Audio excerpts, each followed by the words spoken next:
aí pelo atrasinho de 1 minuto, mas vamos lá. Então, espero que todos estejam bem. Posterior a esse final de semana chuvoso, pelo menos aqui para o nosso estado, né? Ainda bem, porque tava bem complicado as coisas, mas que bom que veio essa chuva depois de tanto tempo, né? Enfim, galera, só para a gente começar a nossa aula de hoje, eu queria avisá-los, né, que até o final dessa semana eu vou enviar para vocês o nosso trabalho, tá? O trabalho correspondente à P1. Vai ser um trabalho simples, eu estou pensando em como estruturar esse trabalho. Eu falei para vocês que eu estou pensando em trabalhar de uma forma em dupla, né? A partir, pelo menos em dupla, o grupo, no seminário em grupo, para ficar uma coisa também mais contundente, mais tranquila para vocês, enfim. Então, eu estou estruturando aí nesse trabalho, já tenho algumas ideias, e aí até o final dessa semana eu já encaminho para vocês, tá? Só para a gente retomar um ponto da aula passada, lembrando então, quando a gente estiver discutindo qualquer questão que envolva uma herança, algo nesse sentido, né? Quando chega alguém para você fazer alguma especulação, para você verificar qual que é o patrimônio de fato dessa pessoa, em que a gente vai discutir na herança, a gente vai ter que fazer uma coisa muito simples, né? Esse círculo é o patrimônio de determinada pessoa. Então, se essa pessoa não for casada, e se ela tiver herdeiros necessários, a gente vai ter muita calma para explicar tudo isso, mas se ela não for casada e não tiver herdeiros necessários, ela pode fazer o testamento sobre esse 100% desse patrimônio. Se essa pessoa ela for casada, a gente já vai fazer a separação da meação via de regra, porque até a súmula 377 do STF consagra ali um direito, né, aos bens adquiridos na constância do casamento, mesmo no regime da separação obrigatória, o regime da separação legal. Então, a única questão dentro do nosso ordenamento jurídico, que é extremamente rara, cada vez mais rara, é o que a gente chama de separação convencional de bens, né? Aquela separação em que as partes entram em comum acordo dentro das possibilidades e fazem um pacto antinupcial para fazer essa separação convencional de bens. Na separação convencional de bens, a gente não vai ter a discussão desses bens adquiridos na constância da união, tá? Então, é só a única exceção. Então, via de regra, todos os outros regimes patrimoniais, cada um com o seu peso, a gente tem a participação final dos aquestos, que é um ponto bem interessante, né? Não é muito praticado aqui no nosso ordenamento com bastante frequência, algo que foi importado, né, do modelo europeu, que não foi muito praticado aqui, mas tirando essas exceções, a gente sempre tem essa regra de que esse 100% do patrimônio, quando determinada pessoa for casada, ou independentemente do regime da separação, salvo a questão da separação convencional, a gente vai fazer a divisão dessa metade. Por quê? Porque a metade vai ser o que a gente denomina de meação, ou seja, esse patrimônio adquirido durante a constância dessa união. A meação, como eu falei para vocês na aula passada, ela não vai se confundir com a herança, tá? Por quê? Porque se confundisse, incidiria, por exemplo, imposto sobre a meação. O imposto de transmissão causa mortes.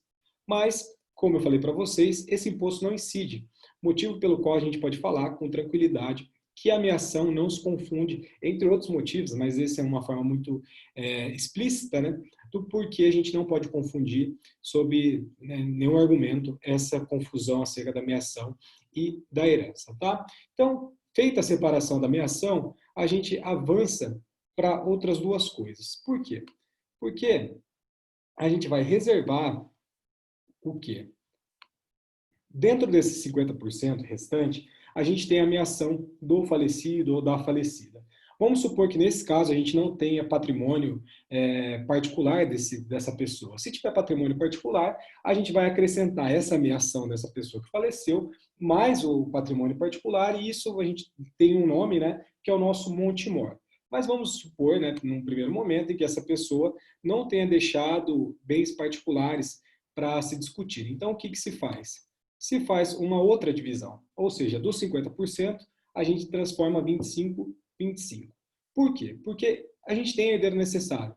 O cônjuge é um herdeiro necessário, mas geralmente, de um matrimônio, de uma união estável, se tem ali uma filiação, ou seja, se tem filhos. E esses filhos, eles são os herdeiros necessários ali que têm uma prioridade. Se não tiver filhos, terão os ascendentes, enfim. Via de regra, sempre vai ter algum herdeiro necessário. O nosso caso mais comum, eu quero trabalhar aqui no primeiro momento o caso que mais vai aparecer na vida de vocês, é de filhos e de um eventual cônjuge ou companheiro sobrevivente, o viúvo, a viúva, né? Então, dentro dessa situação, desses 25% mais 25%, lembrando que esse 50% que a gente separou é ameação, a gente vai ter um negocinho muito interessante que se chama, deixa eu colocar aqui para vocês, né? Aqui a gente vai colocar um L, esse L vai representar a legítima. O que é legítima? Legítima é essa parte que a pessoa, enfim, esse falecido, agora falecido, ele não pode mexer. Por quê? Porque o nosso código protege, resguarda ali um percentual, no caso 50%. Deixa eu só fechar meu WhatsApp aqui, só um minuto. Porque senão vai ficar pitando agora. Direto. Então, deixa eu só voltar aqui para a tela também.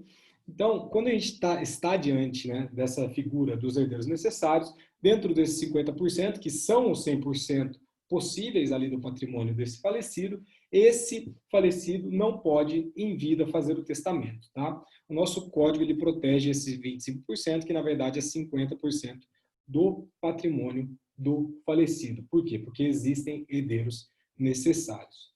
Esses outros 25% aqui, vamos fazer aqui, né?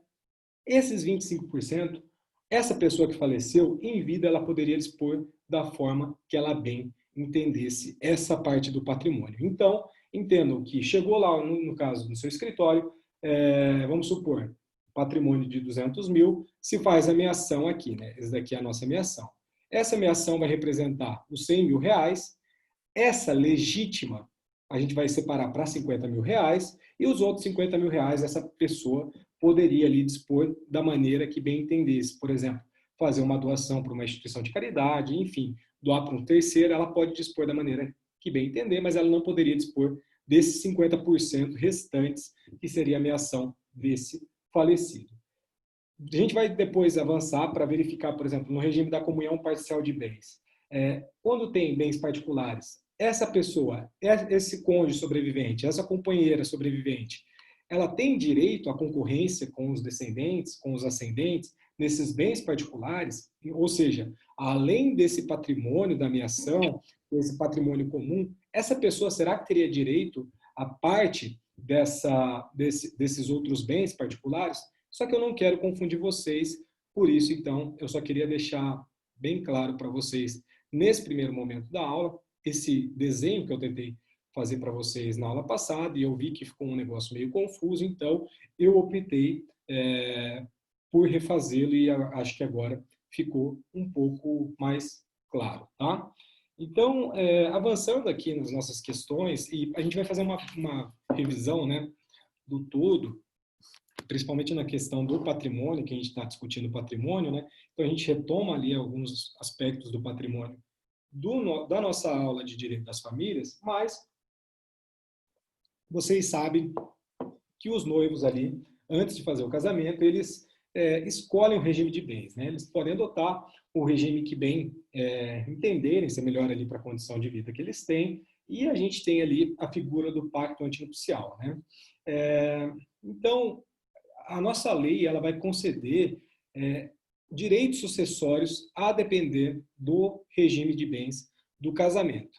Então, a gente tem essa figura não somente para mensurar o que seria essa tal de meação, mas dependendo do regime de bens adotado por esses cônjuges, né, a gente vai ter o reconhecimento do que se chama de direito de concorrência, que vai permitir a esse cônjuge sobrevivente, e aqui entendo que quando eu estiver falando cônjuge sobrevivente, entendo também a questão do companheiro e da companheira sobrevivente, por quê? Porque a gente teve a declaração de constitucionalidade de 1790 do Código Civil, a gente vai estudar isso também, mas entenda que agora a gente tem uma paridade, uma equiparação muito forte aqui no direito das sucessões com o casamento em relação à união estável, ou melhor dizendo, a união estável em face ao casamento. Então, o nosso código, a depender do regime de bens, que esse casal adotou, a gente vai conceder o direito de concorrência que vai permitir ali a esse cônjuge sobrevivente participar da herança, mesmo que esse falecido tenha descendentes ou ascendentes, tá? Fiquem tranquilos que a gente vai entender isso. Mas primeiro a gente tem que lembrar para vocês que no nosso regime da comunhão universal, que é a regra do 1667 até o 1671 do Código Civil, todo aquele nosso patrimônio vai constituir um acervo único, né? Então a gente tem aquele todo, independentemente dos bens antes do casamento, posterior ao casamento, particular, comum, tudo vai integrar esse acervo único. E pouca coisa fica de fora dessa divisão dentro da nossa comunhão universal, que é aquela regrinha do 1668, que é bem específica, né? A questão da incomunicabilidade, enfim, mas vai pertencer ao casal, nessa forma desse regime de bens, né? Inclusive o que a gente denomina de bens particulares, ou seja, aqueles bens que provêm ali de uma doação, de uma herança, por qualquer um dos cônjuges e também os respectivos frutos que se colhem ali desses bens recebidos através desse bem particular, né? E cada um dos cônjuges, a gente vai corresponder a metade desses bens, né? Desse todo patrimônio. E aqui tem uma palavra muito interessante, e eu lembro que eu falei isso para vocês, que é a mão-comunhão, né? Essa comunhão de duas mãos, né? Ou seja, a gente vai ter uma divisão, e essa divisão, ela não vai se confundir com o nosso direito condominial, mas tem uma figura no nosso direito das obrigações, que é o concursus partes fiunt, que é mais ou menos o que vai traduzir aqui o que a gente está querendo falar, né? Ou seja, essas partes ela possuem uma concorrência sobre a metade de cada bem, ou seja, elas fazem uma parte, é como se fosse um condomínio. Não é bem um condomínio, mas a gente traz essa metáfora, né, do condomínio para ficar uma coisa muito clara para vocês. Então, essa mancomunhão é uma propriedade ali em mão comum que, apesar das semelhanças, não vai se confundir com o condomínio, mas vocês entenderam, né? É um patrimônio do todo, mas esse patrimônio ele com com os mesmos direitos e deveres, obrigações, regidos ali por ambos os companheiros ou ambos os cônjuges, né? Lembrando que a gente tem o nosso contrato de convivência que regula os aspectos patrimoniais na nossa união estável. Então, feita a questão do nosso regime da comunhão universal, a gente vai ver que o regime da comunhão universal não vai implicar muitas coisas aqui para o nosso direito sucessório. Por quê? Porque mesmo os bens particulares, eles integram todo o acervo patrimonial desse inventário, ou seja, a meação vai correr sobre o 100%. A gente não vai ter uma divisão nos bens particulares, em que não entrariam na meação num primeiro momento, né? Então, aqui a gente não tem muitos efeitos sucessórios para o nosso regime de comunhão universal, mas fiquem tranquilos que a gente vai entender isso no caso concreto, tá? Já no regime da comunhão parcial, que está ali na nossa regra do 1658 até o 1666 do Código Civil, os bens que são adquiridos ali por qualquer um dos cônjuges, enquanto solteiros, lembre-se bem disso, tá? São chamados nossos bens particulares, e esses bens particulares, vocês também já bem sabem, eles continuam sendo exclusividade desse cônjuge, né? Ou esse companheiro. Nosso regime da comunhão parcial, nosso regime supletivo, ou seja, se as partes não estipularem ali um pacto antinupcial, melhor dizendo, prevalece o regime da comunhão parcial. Então, o regime da comunhão parcial é o que a gente mais tem na prática de forma disparada, né? Então, a gente tem essa figura desse titular desse bem, mesmo depois do casamento. Por quê? Porque esse bem foi adquirido antes desse casamento. Então, tenham bem claro isso sempre na cabeça de vocês, porque vai ter um ponto muito importante aqui para os nossos direitos sucessórios. Mas também, não só os nossos bens, que a gente pode dizer, os bens pretéritos, né? Também não vão se comunicar, e aqui tem um ponto também muito fundamental para o nosso direito das sucessões, os nossos bens recebidos por doação ou por herança, recebidos nessa constância desse casamento. Ou seja, se a pessoa divorciar, mas no meio desse casamento recebeu ali uma parte, um imóvel de uma herança, alguma coisa nesse sentido, dentro do divórcio, a gente não vai fazer a partilha patrimonial deste bem, tá? Por quê? Porque esses bens eles foram recebidos a título gratuito, né? Ou seja, eles não foram adquiridos de forma onerosa durante esse período de vida em comum desses companheiros ou desses cônjuges, né?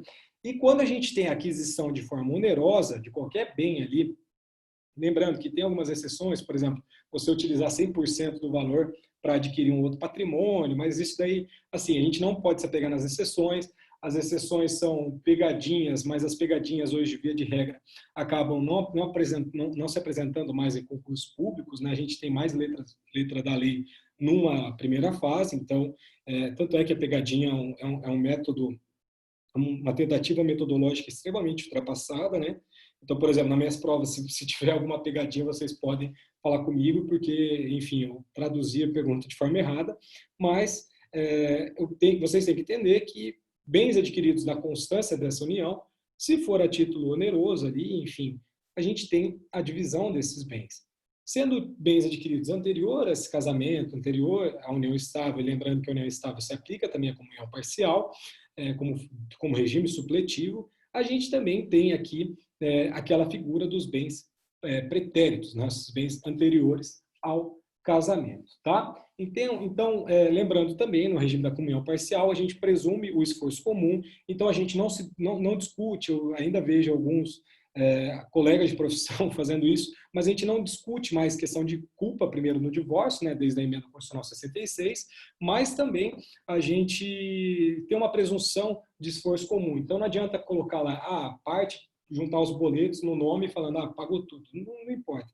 Durante a comunhão, se for adquirido de forma onerosa, a gente está presumindo o esforço comum, independentemente de quem o adquiriu, a gente vai ter a metade para cada um, partindo dessa presunção de esforço comum, com exceção, claro, da súmula 377 do STF, que tem uma discussão muito interessante sobre isso. Se no nosso regime de separação obrigatória, em que se comunica os bens adquiridos durante a constância desse casamento, teria ou não a necessidade de se provar o esforço comum. No meu ponto de vista, eu falo sempre para vocês que o meu ponto de vista é baseado dentro de uma parte considerável da doutrina que eu respeito e da jurisprudência, eu entendo que essa presunção de esforço comum também se aplica lá para o regime da separação obrigatória de bens, na regra da súmula 377 do STF. Mas tem gente que entende o contrário e tem fundamentos para isso também. Então, varia aí da forma que vocês bem adotarem e o posicionamento, mas desde que seja fundamentado, tem aí para os dois lados, tá?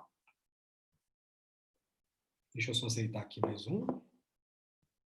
E os nossos frutos e rendimentos aqui, seja no regime da comunhão parcial, seja no regime da comunhão total, tanto nos bens comuns ou particulares, entram na nossa comunhão e também uma integral acervo sucessório. Lembre-se disso. Independentemente se tem ameação, a gente acrescenta a ameação no divórcio e depois a gente faz, por exemplo, nas últimas declarações, a gente faz o destaque dessa ameação, por quê?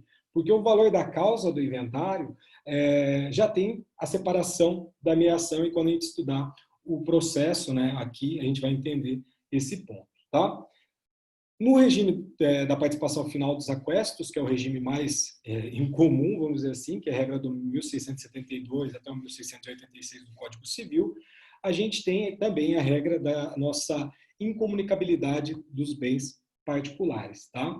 Então, o que a gente tem no nosso regime da participação final nos aquestos é que todo esse acervo adquirido durante esse casamento por cada um dos cônjuges constitui o que a gente chama de patrimônio próprio, ou seja, é dele. Se ele comprou durante o casamento, é patrimônio próprio, mas, e aqui tem um ponto muito interessante, na hora de se fazer a divisão, ou seja, a partilha de um eventual divórcio, esse cônjuge ou companheiro que ficou com um valor patrimonial a mais, ele vai ter que compensar os valores para o outro companheiro, para o outro cônjuge que ficou com a menos, vamos dizer assim, né?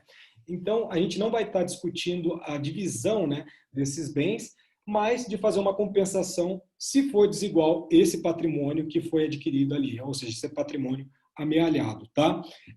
O regime da participação final dos aquestos, vale lembrar, é um regime que está sendo bastante adotado para pessoas que trabalham aí, por exemplo, em ambiente imobiliário, enfim, pessoas que adquirem, acabam adquirindo patrimônio e trabalhando com patrimônio, enfim, porque querendo ou não a gente acaba dispensando a outorga uxória, a outorga matrimonial, conjugal, etc., nesse tipo de regime de bens. Então, às vezes, a depender do caso concreto, vale a pena aí fazer esse regime, que é um regime confuso, mas bem estruturado você consegue trabalhar, tá?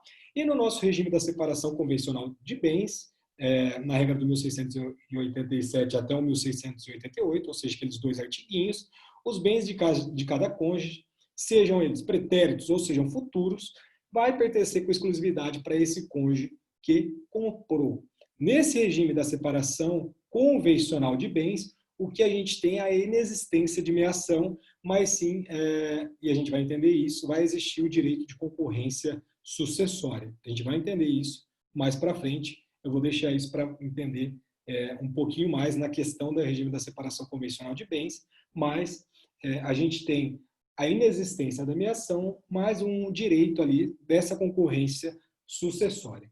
Então, o que a gente tem dentro desse quadro que eu passei para vocês é que, independentemente do regime de bens adotados por esse casal, isso não vai alterar a qualidade desse herdeiro do cônjuge sobrevivente, muito menos também a condição do que a gente chama de herdeiro necessário. Então, o nosso cônjuge sobrevivente é herdeiro necessário, independentemente do regime de bens. Então, em qualquer regime de bens, até o da separação convencional, como também no nosso regime da separação obrigatória, separação legal, falecendo um dos cônjuges, o nosso sobrevivente ele vai adquirir a qualidade de herdeiro exclusivo, se não existirem herdeiros antecedentes. Tá? Então, a gente tem esse panorama num primeiro momento, então eu queria passar para vocês novamente esse histórico do regime de bens, para a gente conseguir avançar em algumas questões. Tá?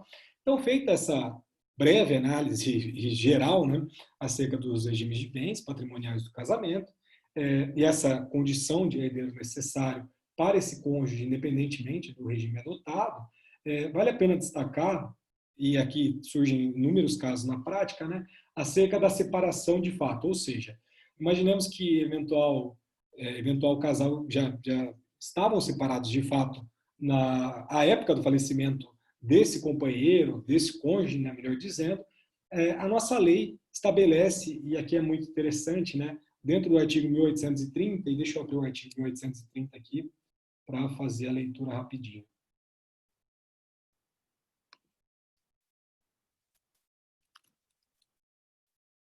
Então, o nosso artigo 1830 fala lá, ó, somente é reconhecido o direito sucessório ao cônjuge sobrevivente se, ao tempo da morte do outro, não estavam separados judicialmente, nem separados de fato há mais de 2 anos, salvo prova, neste caso, de que essa convivência se tornar impossível sem a culpa do sobrevivente. Então, aqui a gente tem uma norma extremamente polêmica, tá? Por quê? Porque, no primeiro momento, isso no meu ponto de vista, se as pessoas já estavam separadas de fato, não teria que ter esse prazo temporal aí de 2 anos para se estipular essa questão do reconhecimento da possibilidade desse herdeiro, desse cônjuge, ser, aliás, não é nem cônjuge, né? Dessa pessoa separada de fato, ser herdeiro, ou seja, ter esse direito sucessório desse cônjuge falecido.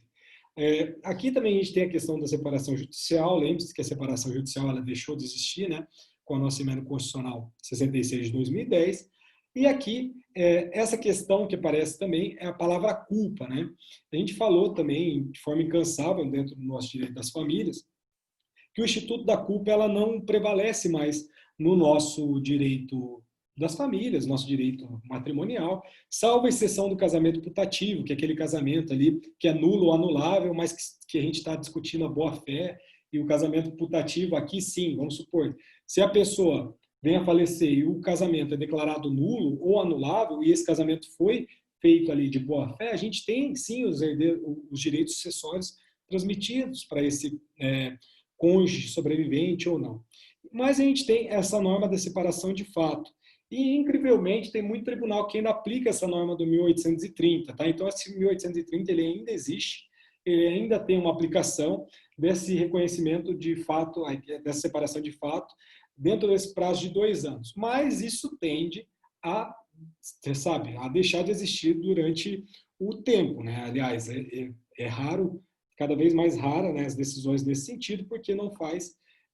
a gente está gerando até mesmo um enriquecimento, enfim, ilícito. Então, por quê? Porque a gente vai reservar a meação dessa pessoa separada de fato, isso é óbvio, tá? Mas garantir direitos sucessórios a essa pessoa no meu ponto de vista, não seria adequado. Por quê? Porque essas pessoas já estavam separadas de fato.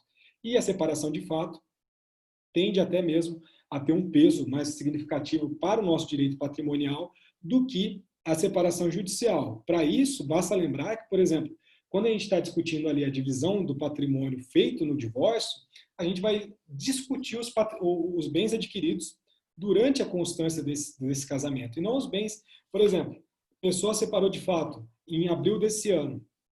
Se essa pessoa vier adquirir um outro bem aqui em maio, esse bem ele não vai se comunicar. Então, por que aqui no inventário, por que aqui no direito sucessório, esses bens se comunicariam, né? Então, é uma incongruência lógica e eu entendo que esse artigo 1830 ele não tem uma aplicação, não tem uma aplicação, vamos dizer assim, tá? Mas ele consta na nossa legislação e eu tenho a obrigação de falar para vocês, tá? Então, avançando mais um pouco aqui na nossa discussão, como eu falei para vocês, o nosso cônjuge, ele vai ser um herdeiro necessário, e o nosso companheiro também, tá? Então, o nosso Código Civil, ele vai atribuir para nós, na condição ali, esse cônjuge, né, na condição do que a gente chama, né, de herdeiro necessário, independentemente do regime de bens. Ou seja, o nosso cônjuge, ele vai ocupar ali um terceiro lugar, vamos dizer assim, né, entre aspas, um terceiro lugar na nossa ordem de vocação hereditária, depois, então, portanto, dos descendentes e dos ascendentes. Então, descendentes, ascendentes e o cônjuge no terceiro lugar. Então, imaginemos, o que eu estou querendo dizer com isso? Se não tiver filhos, não tiver pais, esse companheiro, esse cônjuge, ele vai herdar todo do patrimônio, tá? Por quê? Porque ele figura como herdeiro necessário e isso tem uma estipulação legal, que é a regra do artigo 1845 do Código Civil. Então, olhou para baixo, não tem ninguém. Olhou para cima, não tem ninguém. Vai olhar para o lado e do lado a gente vai ter o companheiro e o cônjuge e esses serão, sim, herdeiros necessários e herdarão o patrimônio na integralidade, tá?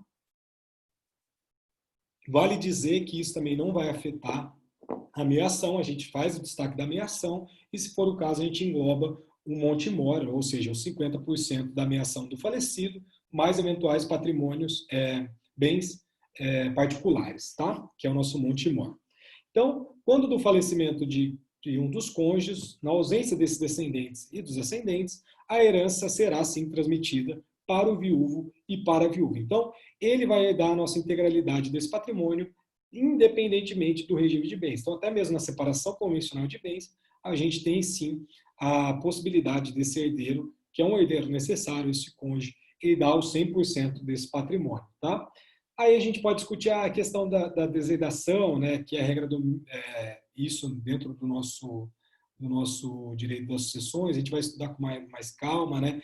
Mas a gente tem, dentro da nossa deserdação, ou seja, uma possibilidade de uma deserdação dessa pessoa na regra do artigo 1961. Vamos dar uma olhada no 1961, aproveitar que o código está aberto. Ó. Os herdeiros necessários podem ser privados de sua legítima ou deserdados em todos os casos em que podem ser excluídos da sucessão. A gente vai estudar esse instituto mais para frente, eu não quero adiantar, mas por óbvio, né, se a gente tiver uma deserdação nessa questão aqui também do nosso eventual cônjuge sobrevivente, por óbvio, a gente tem um princípio ético que guia as nossas relações sucessórias, que por exemplo, imagina, se essa pessoa atenta contra a vida desse autor da herança, por óbvio, ele não vai ser beneficiário, ele não pode ser beneficiário desses direitos sucessórios. Então, se a pessoa mata o cônjuge, não faz sentido, se ela não tiver herdeiros necessários, no caso de ascendente e descendente, essa pessoa herdar 100% do patrimônio. Tá? Então, a gente tem uma possibilidade dessa pessoa não ter direitos sucessórios, e é muito curioso, porque nesse caso, até pouco tempo, né, agora tem mudado também o posicionamento da jurisprudência, mas essa pessoa que matou o cônjuge, o companheiro, enfim, ela teria direito à meação, ou seja, então a gente ainda teria a reserva da meação para essa pessoa, mas isso também vem sendo flexibilizado por uma questão ética, né? Então, imagine, né? Nosso Código Civil, como eu falei para vocês, ele valoriza dentro de 3 pilares, né? Mas tem um pilar que é a eticidade, e dentro da eticidade a gente tem a preservação desse conteúdo também aqui para o nosso direito das sucessões, e aqui é um ponto muito interessante, tá? Então, avançando aqui mais um pouco no nosso estudo, a gente falou desse companheiro, melhor dizendo, desse cônjuge, né, como herdeiro necessário. A gente tem também a possibilidade desse companheiro ser, aliás, possuir, né, o que se chama de concorrência sucessória, tá? Por quê? Porque o nosso código, ele vai privilegiar, sim, esse companheiro, tá? E o cônjuge, melhor dizendo, eu falo companheiro para vocês se acostumarem também com essa igualdade de direitos dos companheiros em relação aos cônjuges aqui para o nosso direito das sucessões.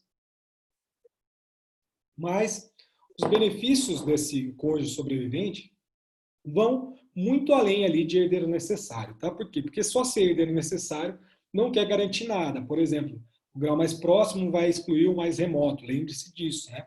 Mas aqui a gente tem o que a gente chama de concorrência sucessória. Então, além de herdeiro necessário, esse cônjuge sobrevivente, ele também será concorrente, vai ser herdeiro concorrente, e ele vai participar dessa ordem sucessória com os descendentes e com os ascendentes também. Então, ele será um concorrente dentro da sucessão.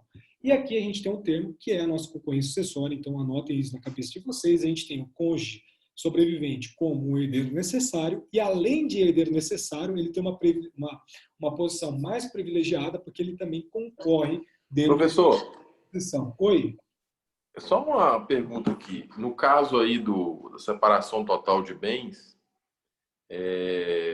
a mulher faleceu, ficou, o viúvo lá vai ficar com a parte, mesmo a separação total. Mas se ela tiver feito um testamento, ela poderia testar 100% do patrimônio dela? Não, né? Poderia. Aí poderia. Porque Porque, ela não é não, meio... entenda o seguinte, se a gente tem a figura do herdeiro necessário, e eu estou falando para vocês que esse cônjuge é o herdeiro necessário, dificilmente, vamos lá, isso é uma boa pergunta, né? Vamos supor, então, essa pessoa, esse falecido, teria filhos ou não? Não. Então, só teria o cônjuge, né? Então, o cônjuge, ele figura dentro do nosso direito sucessório como herdeiro necessário. Essa pessoa, como herdeiro necessário, ela tem a parte assegurada da legítima.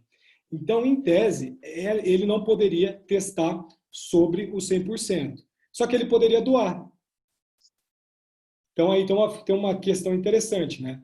Mas ele não poderia testar por essa pessoa ser um herdeiro necessário e ser considerado um herdeiro necessário dentro, mesmo que de terceira posição, é um herdeiro necessário, né? Então poderia doar sobre 50%, né? E no caso de filhos fica mais evidente.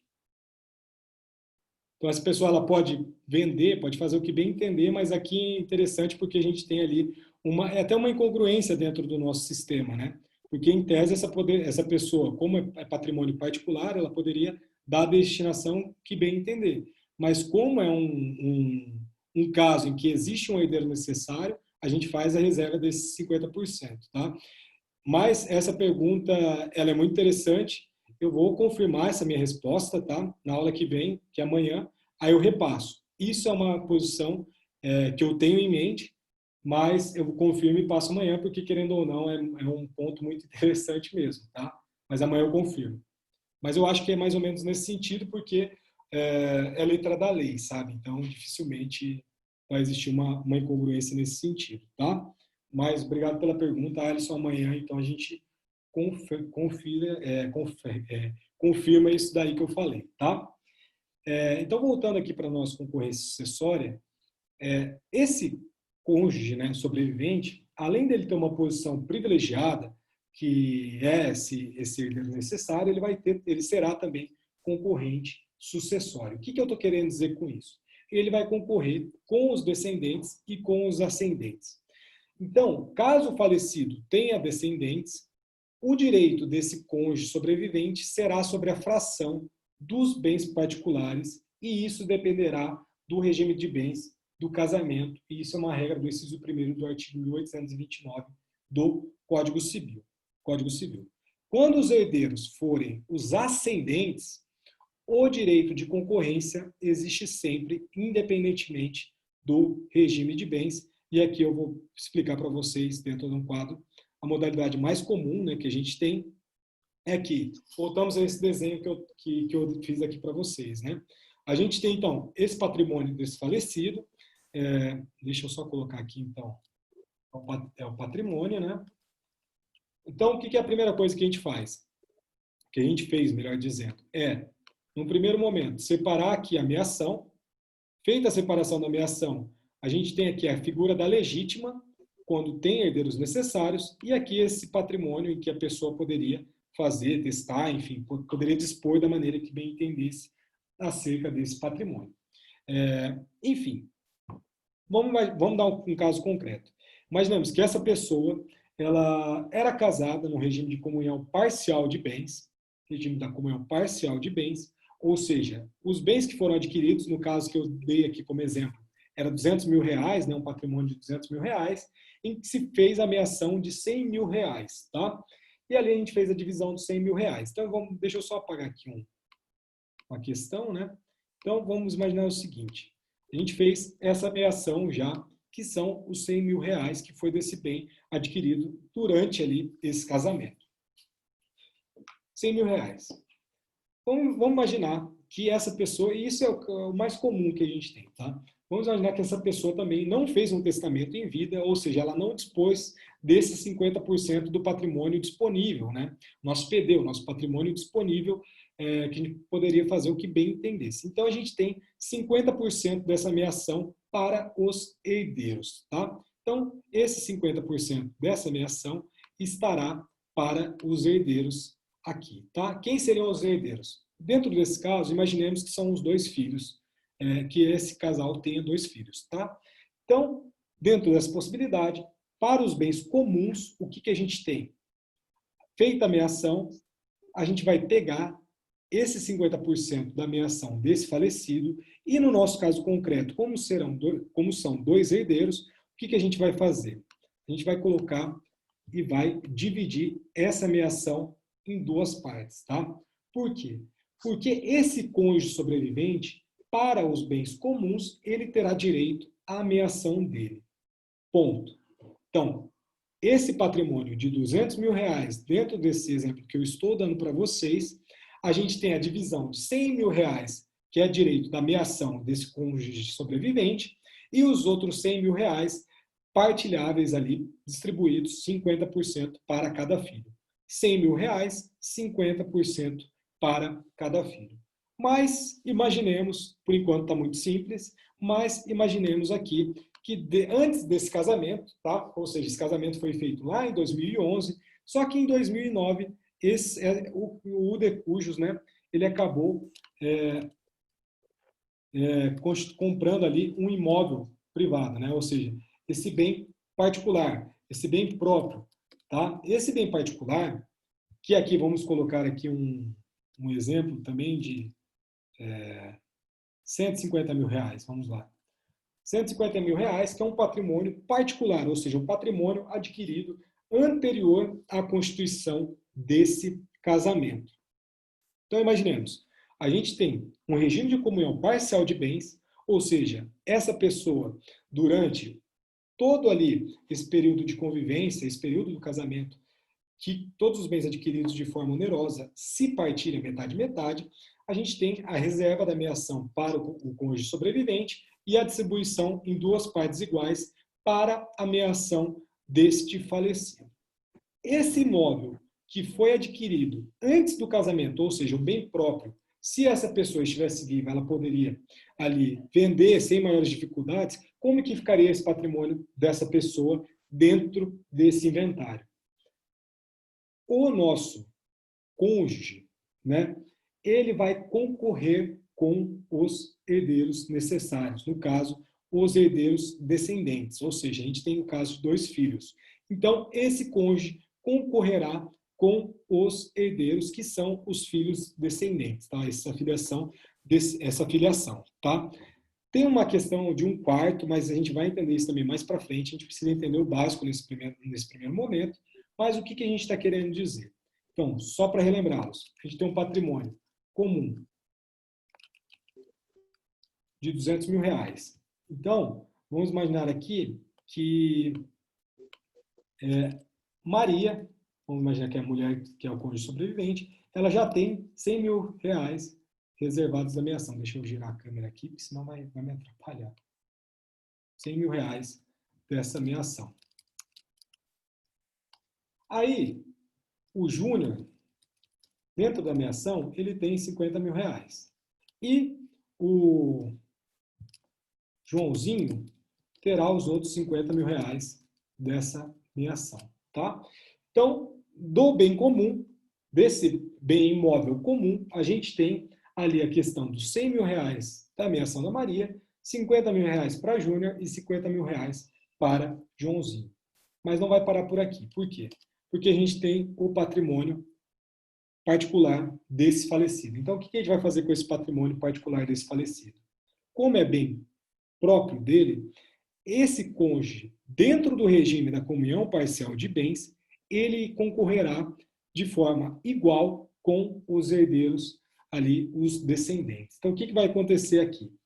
Júnior vai ficar com mais R$50.000, Joãozinho com mais R$50.000 e Maria com mais R$50.000. Então, no final disso daqui, o que vai acontecer? A Maria vai ficar com R$150.000, Joãozinho com R$100.000 e o Júnior também com R$100.000. Beleza? Ah, você está viajando. Na verdade, eu não estou viajando. Isso é uma própria imposição do nosso código, tá? Dentro da regra do artigo 1821. Vamos ler aqui rapidinho.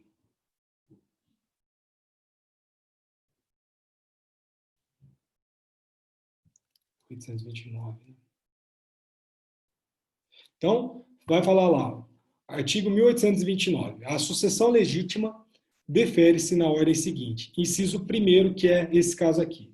Aos descendentes em concorrência com o cônjuge sobrevivente, salvo se casado este com o falecido no regime da comunhão universal ou na separação obrigatória de bens, que é o artigo 1640, parágrafo único, ou se no regime da comunhão parcial o autor da herança não houver deixado bens particulares.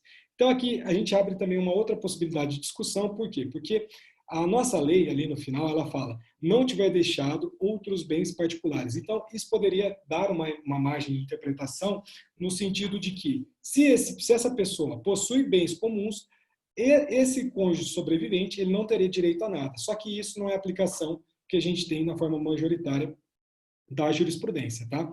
Então, esse cônjuge sobrevivente, ele concorrerá com os descendentes, tá? Aqui a gente tem uma diferenciação, mas quando os herdeiros forem os ascendentes, o direito de concorrência vai existir sempre, independentemente do regime de bens, tá? Como isso daqui é um caso um pouquinho mais excepcional, eu vou deixar isso para tratar mais para frente. O que é o meu objetivo aqui? Tentar explicar a concorrência sucessória. Então, não adianta a gente tentar esmiuçar alguns casos mais complexos, mas sim os casos mais gerais para a gente entender o instituto, tá? Então, em face desse direito que a gente denomina concorrência sucessória, a ordem de vocação hereditária, ela deixa ali de ser excludente, né? Na verdade, ela passa a acrescentar as pessoas dentro dessa herança, tá? E a existência desses herdeiros necessários das classes antecedentes não afasta esse direito de herdeiro de classe subsequente, que é o caso que a gente está discutindo desse cônjuge sobrevivente, tá? Então, a gente não tem a exclusão desse cônjuge que é herdeiro de terceira classe, vamos dizer assim, para um herdeiro de primeira classe, no caso do regime de comunhão parcial de bens, tá? O que mais a gente poderia tratar, eu tenho mais 5 minutos, seria a questão da doação, talvez, né? Como que ficaria o Instituto da Doação, né? Por quê? Porque a nossa lei, e aqui eu vou só introduzir, porque eu preciso fazer chamada posteriormente, mas a nossa lei, a gente estudou isso também no nosso Direito das Famílias, ela não proíbe a doação de um cônjuge para o outro, nem mesmo no nosso regime da separação obrigatória, né? Lembrando que o nosso regime da separação obrigatória, questão, por exemplo, de acima de 70 anos de idade, a gente tem uma discussão acerca da possível inconstitucionalidade do Instituto, mas a nossa legislação permite uma doação, aliás, ela não proíbe, né, a doação de um cônjuge a outro, nem mesmo no nosso regime da separação legal. Então, o que eu estou querendo dizer aqui para vocês é que são possíveis doações a favor do cônjuge, qualquer que seja o regime de bens, tá? Mas, aqui vale ressaltar que, se não ficar consignado dentro dessa doação de forma expressa que essa doação é de bens disponíveis e que fica esse cônjuge que está recebendo esse patrimônio, esse bem, esse cônjuge que está sendo beneficiado, né, fica dispensado ali de trazer esse bem dentro da colação de um eventual inventário, a doação é considerada adiantamento, antecipação da legítima. O que eu estou querendo dizer aqui? Imaginemos que um cônjuge doa para o outro. Se esse cônjuge tem uma série de patrimônio, só que mesmo assim ele não indica dentro dessa doação que esse bem é um bem disponível, ou seja, ele está ali dentro daquela partezinha, daquela fração de 1/4 de patrimônio disponível, e que esse cônjuge que está recebendo esse bem fica dispensado de trazer esse bem na colação, a colação, melhor dizendo, né, a colação e não na colação, a gente tem o Instituto da Antecipação do Adiantamento da Legítima, que a gente vai estudar também conforme o nosso curso, tá? Então, é muito importante que dentro dessa escritura, dessa doação, enfim, esteja prevista essa questão de que se trata um bem disponível e que esse cônjuge beneficiário fica dispensado de trazer esse bem recebido à colação à época do inventário, tá? Eu não vou mais me adiantar muito, eu vou fazer a chamada, eu só vou anotar a pergunta do Alisson, porque senão eu vou acabar esquecendo.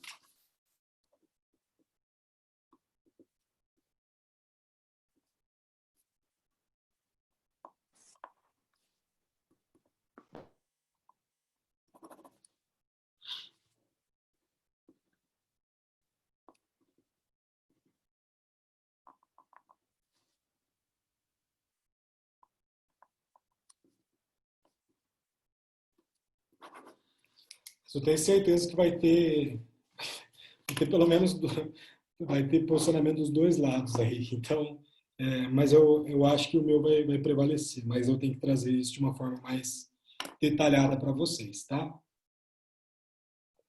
Então, deixa eu só fazer a chamada rapidinho. Alisson, obrigado pela pergunta.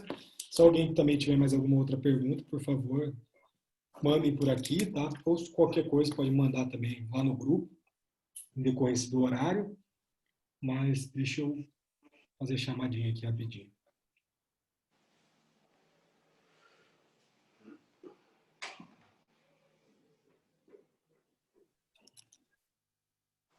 A Aline está aqui, o Alisson está aqui, a Mabila está aqui, a Ana Karina está, o Antônio também está, a Beatriz entrou, a Edilene também, Érica, Everson, Jade, Janaína, Cariza. Cariza eu não vi.